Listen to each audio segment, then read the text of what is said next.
The National Assembly Speaker Justin Muturi says it might not be practical to implement the Independent Electoral and Boundaries Commission proposals that seek to put the ceiling on campaign spending by political parties and candidates ahead of next year's general election. IEBC has until Monday to gazette the regulations, yet Parliament has not approved the regulations. The IEBC draft Election Campaign Financing Regulation 2020 were tabled in the National Assembly on Thursday afternoon, 4 days to the statutory deadline. Here's KTN senior political reporter Patrick Amimo with more.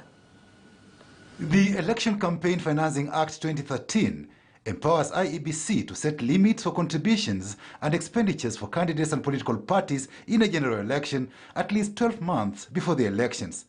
The law was deferred in 2017 polls and is expected to apply in the August 2022 polls. Last month, IEBC asked political parties and candidates contesting in the 2022 general elections to open campaign financing accounts, financing expenditure committees, and appoint authorized persons who will manage campaign funds at least 2 months before the elections.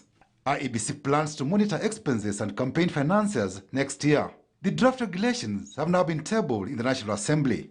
The regulations are expected to provide for, among other things, 1, the spending limits for the different elections, 2, guidelines for expenditure rules for political parties and independent candidates, and 3, the manner in which contributions may be made.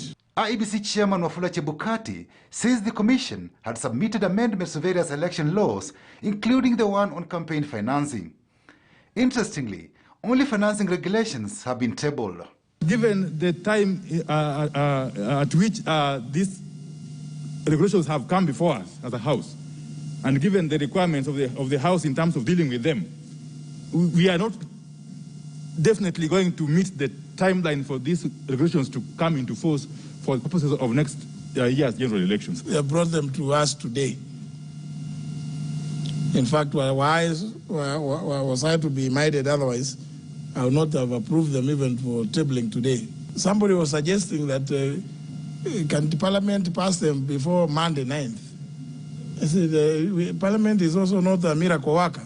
But even as the House is seized of the regulations, it is yet to consider the IEBC bill on election campaign financing, as well as the draft bill by the Constitution Implementation Oversight Committee, CIOC, that seeks to counter IEBC proposals. CIOC wants the requirement to establish a candidate's expenditure scrapped. It is not Parliament. It is the IEBC, which has sat on its rollers and has not presented to this House the regulations. The Speaker has directed the Committee on Delegated Legislation, chaired by Tete MP William Kamket, to expedite the process and table report on the same. Monday will be exactly 1 year to the 2022 polls. Patrick Amimo, KTN News. Now, let's move on to international news. 1 year after the devastating explosion